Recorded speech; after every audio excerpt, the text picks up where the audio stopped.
this week, then the Royal United Services Institute held their land warfare conference, and they'd had keynote speeches from Secretary of State for War John Healey and Chief of the General Staff Sir Roly Walker.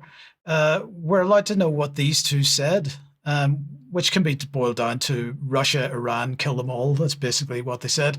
But RUSI says that the Land Warfare Conference, quotes, brings together senior land and ground forces leaders, policymakers and experts from the industry and think tanks to discuss and debate the dangerous security challenges that we are currently facing, that the UK and its allies are currently facing, and that will, quote, explore how the land forces can increase their combat power by leveraging new methods and capabilities to increase their lethality, enhance their survivability, and regain maneuverability.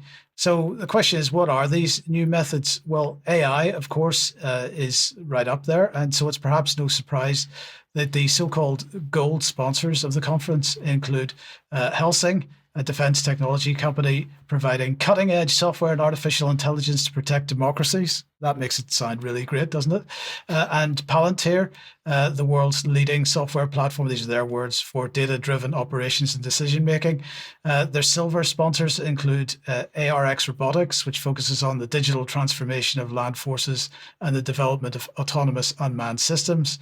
And bronze sponsors include Stark, a, quotes, technology-driven defense company delivering the systems that Europe and NATO need now, including unmanned systems that are designed to meet the realities of modern conflict, AI-enabled, software-defined, and ready for affordable production at scale. But as the Times reports here, RUSI was forced by the Starmer regime to issue a statement on reporting restrictions in place at the conference.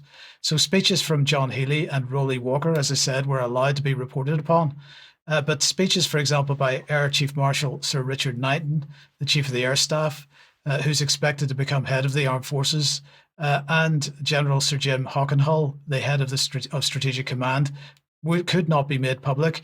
There were no restrictions on reporting on military leaders from foreign nations. So that meant that if people were on a panel with a UK-based military leader, everything could be reported about what that panel said, except for the UK guys. It's quite incredible. Now, this has been described as unprecedented interference from Downing Street.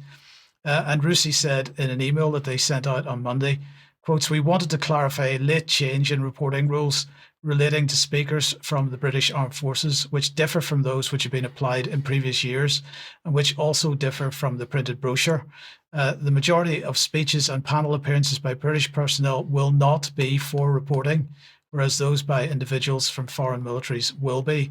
So this, as I say, absolutely unprecedented censorship of what is effectively, okay, you've got to pay to buy a ticket to it, but it's effectively a public event, and it's normally widely reported on, and they normally stream or at least make recordings of the speeches and put them out afterwards.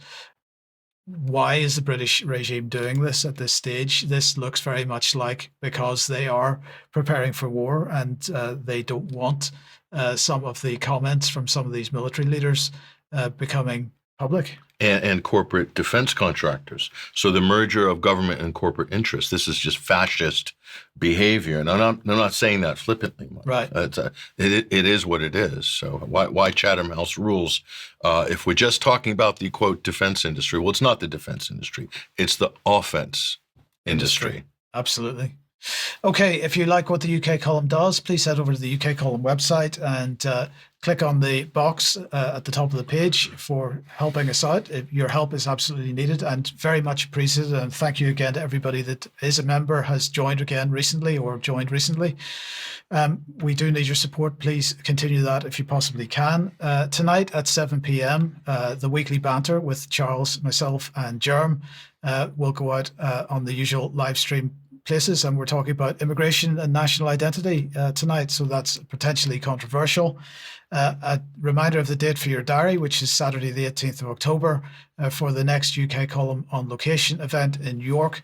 Health is a topic, or health-related topics will be the main theme, and you'd be very welcome to come along to that. Tickets will be on sale very soon. We will have more details of this shortly.